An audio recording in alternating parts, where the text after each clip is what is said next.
Better health talks కి స్వాగతం. ఈరోజు చాలా ఇంపార్టెంట్ టాపిక్, గుండె జబ్బుల గురించి తెలుసుకుందాం.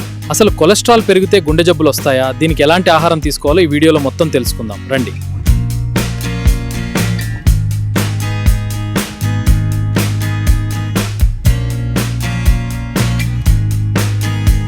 మనందరికీ జీవితంలో ఎంతో విలువైనది ఏది అంటే అది మన ఆరోగ్యం. మన ఆరోగ్యం మన చేతుల్లోనే ఉంది. ముఖ్యంగా ఈ రోజుల్లో గుండె ఆరోగ్యం చాలా ముఖ్యం. ఎందుకంటే గుండె జబ్బులు only after ageing are now causing concern. 40 ఏళ్లలో ఉన్న వారికి కూడా ఆందోళన కలిగిస్తున్నాయి.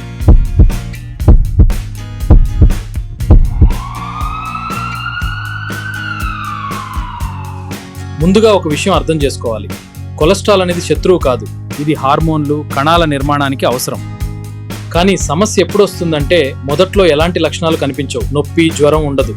కానీ లోపల రక్తనాళాలు విరిగా ఇరుకుగా మారతాయి. ఒక దశలో గుండెకు తగినంత రక్తం చేలపోతే హార్ట్ అటాక్ లేదా ఇతర గుండె సంబంధిత సమస్యలు వచ్చే ప్రమాదం పెరుగుతుంది. అందుకే కొలెస్ట్రాల్ను సైలెంట్ రిస్క్ ఫ్యాక్టర్ అని అంటారు. అయితే ఒక ముఖ్యమైన విషయం, కొలెస్ట్రాల్ ఒక్కటే గుండె జబ్బులకు కారణం కాదు. అధిక బరువు, హై బీపీ, ధూమపానం, మద్యం అధికంగా తీసుకోవడం ఇవన్నీ గుండె జబ్బుల ప్రమాదాన్ని పెంచుతాయి. కాబట్టి కొలెస్ట్రాల్ సంఖ్యను చూసి ఆందోళన చెందాల్సిన అవసరం లేదు. మనం మన మొత్తం జీవనశైలిని పరిశీలించాలి.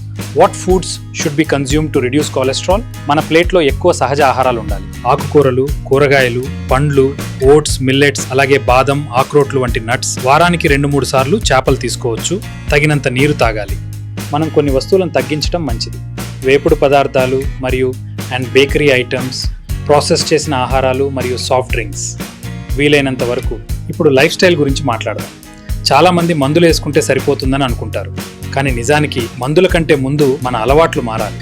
రోజుకు కనీసం 30 నిమిషాలు నడవండి. లిఫ్ట్ బదులు మెట్లెక్కండి. స్క్రీన్ ముందు గంటల తరబడి కూర్చోవడం తగ్గించండి. రోజుకు 7 నుంచి 8 గంటల నాణ్యమైన నిద్ర తీసుకోండి. స్ట్రెస్ తగ్గించడానికి మెడిటేషన్, యోగా లేదా మీకు ఇష్టమైన పనులకు సమయం కేటాయించండి.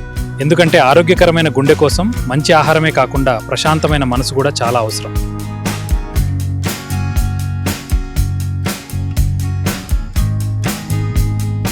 చివరిగా ఒక చిన్న విషయం, మనలో చాలా మంది ఆరోగ్యాన్ని నిర్లక్ష్యం చేస్తూ నాకేమీ కాదు, ఇంకొంచెం తర్వాత చూసుకుందాం అని వాయిదా వేస్తుంటారు. కానీ గుర్తుంచుకోండి, గుండె జబ్బులు ఒక రోజులో రావు. అలాగే ఆరోగ్యాన్ని ఒక రోజులో కాపాడుకోలేము. ఈ రోజు నుండి చిన్న మార్పు ప్రారంభిస్తే ఇది రేపటి ఆరోగ్యకరమైన జీవితానికి గొప్ప పెట్టుబడి అవుతుంది. ప్రతిరోజు నడవడం ఆరోగ్యానికి చాలా మంచిది. ఇది మనల్ని రోజంతా ఉల్లాసంగా ఉంచుతుంది. మన ఆరోగ్యం చాలా ముఖ్యం. ముఖ్యంగా గుండె ఆరోగ్యం. శ్రద్ధ వహించండి. మీ గుండె మీ కుటుంబానికి చాలా విలువైనది. కాబట్టి దానిని జాగ్రత్తగా చూసుకోండి. ఈ సమాచారం మీకు ఉపయోగకరంగా ఉంటే దీనిని మీ కుటుంబం మరియు స్నేహితులతో పంచుకోండి. మరో మంచి విషయంతో మళ్ళీ కలుద్దాం. For more such health information videos, follow our channel better health talks. We will meet again with another interesting topic. Until then, be healthy, be happy. Namaskar.